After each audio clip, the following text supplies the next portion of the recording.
A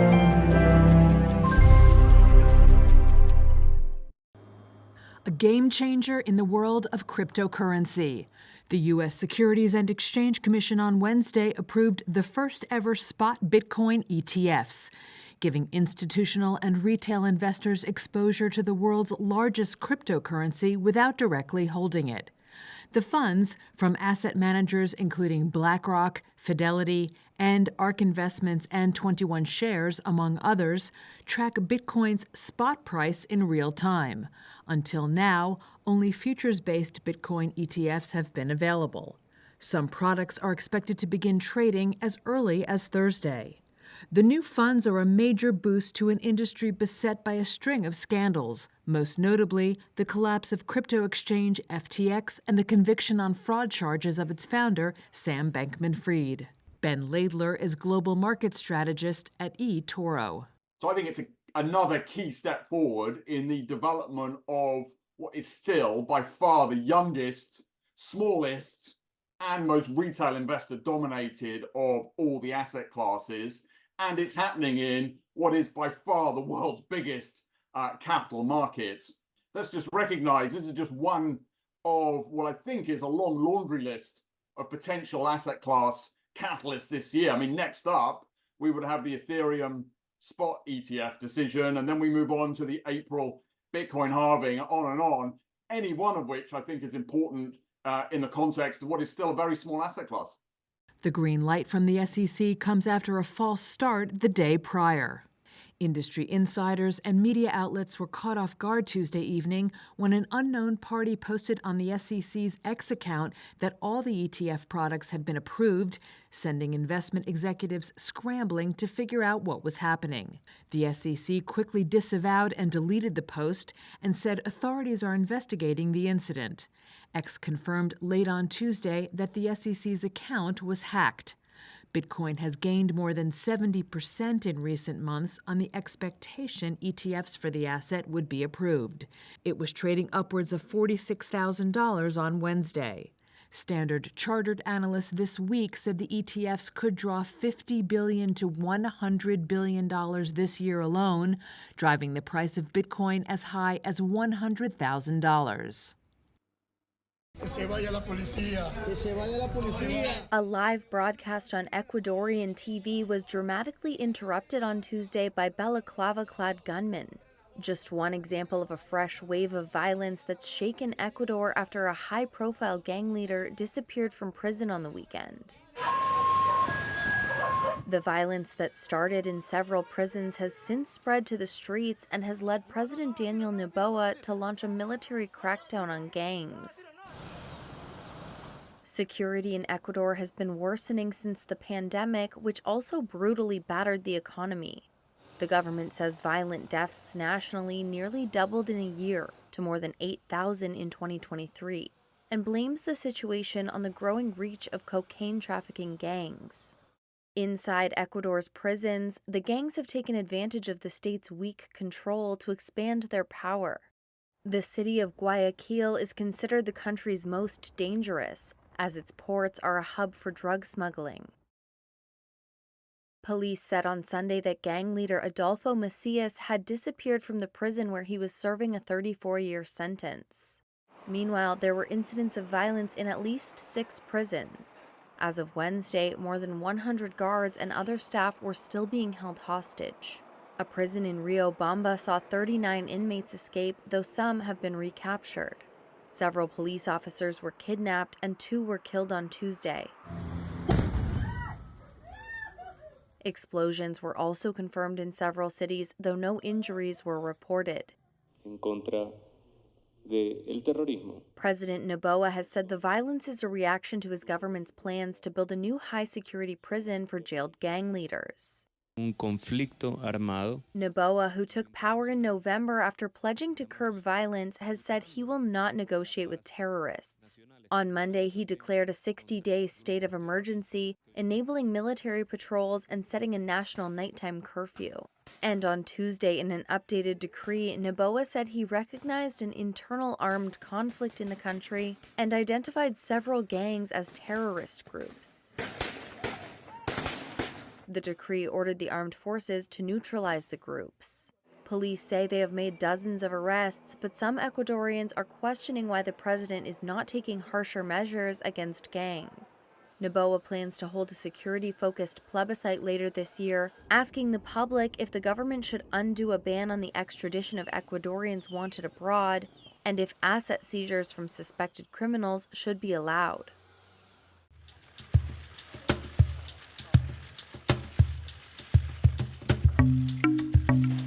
Le plus jeune président de la République de l'histoire nomme le plus jeune Premier ministre.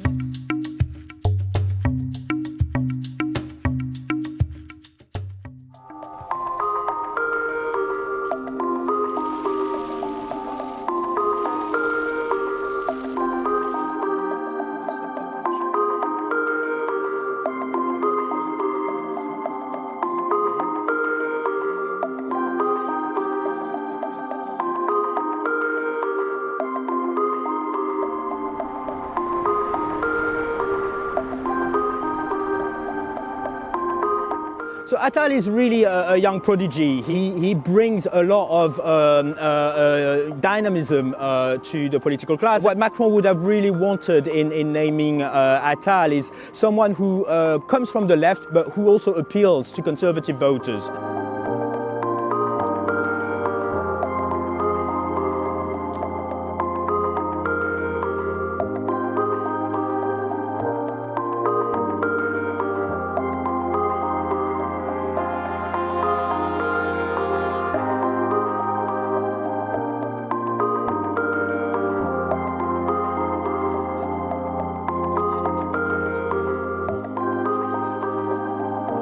Basically, that really won him a huge popularity boost with conservative voters.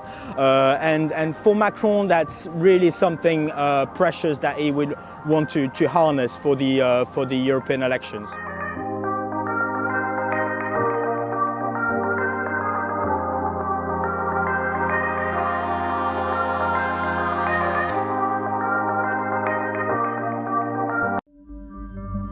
Most of Taiwan lies around 100 miles from mainland China.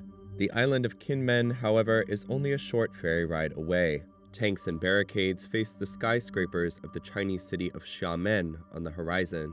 Kinmen is seen in Taiwan as its furthest outpost of democracy, as well as a symbolically important constituency, which attracts visits from the leadership of all of Taiwan's major political parties. As those campaign efforts pick up ahead of Taiwan's presidential election this week, residents of the island, which relies heavily on spending by Chinese tourists, are wondering how their vote will impact relations with Beijing, and in turn, the future of Kinmen. Kang Biguan is the third-generation owner of a stall that sells fish balls, a common street food snack. We hope that during the upcoming elections, the Taiwanese government will consider future developments of Kinmen. We need a stream of people to have a stream of money. Otherwise, for us vendors, including the next generation, we can foresee a lot of hardships. Taiwan has controlled Kinmen since 1949, when the defeated Republic of China government fled to Taipei after losing a civil war with Mao Zedong's communists. Bombarded by hundreds of thousands of shells over decades, the frontline island earned a reputation as the protector of Taiwan. However, over the years, both sides of the water that divides it from mainland China have enjoyed close economic ties. Many families have relatives in both places. The establishment of a 30-minute ferry service in the early 2000s transformed the island into a popular shopping destination for Chinese tourists. Now, both Beijing and Taiwanese opposition party candidates are calling for a bridge between Xiamen and Kinmen, which has divided opinion on the island. All Chinese share the same roots, so a lot of their life habits and much more are very similar. So if we could have a bridge to create a link, just like the bridge between Hong Kong, Zhuhai, and Macau, to become a link for communication between the two sides, we would be able to become an even closer community in our daily lives. While the majority on the island support closer ties, a growing subset of young residents identify more as Taiwanese than Chinese. They want a democratic Kinmen that embraces its own culture and relies less on China. Coffee roastery owner Yuan Zhengjia is one of them. My dream is to use my coffee to bring some of Kinmen's culture and specialties to the world. I think we can create a Kinmen coffee brand so that people can learn more about Kinmen. We can indeed move our market to Southeast Asia, Europe, and the US, meaning Taiwan's market will not only be in China. Taiwan should look to the whole world and not only focus on China. In the run-up to the January 13th election, billboards for Taiwan's ruling DPP party and opposition Kuomintang party alike have sprung up around Kinmen. But for some, like bookstore owner Wang Yuwen, voting along party lines matters less than a candidate's vision for the island's future. If the Communist Party wants to attack you, they will not care if you are the KMT or the DPP. This is how I see it.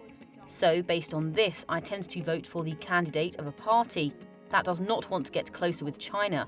But if today the party that doesn't propose closer ties with China puts forward a candidate without their own ideas, values or blueprint for the future, then I might gravitate towards not voting at all.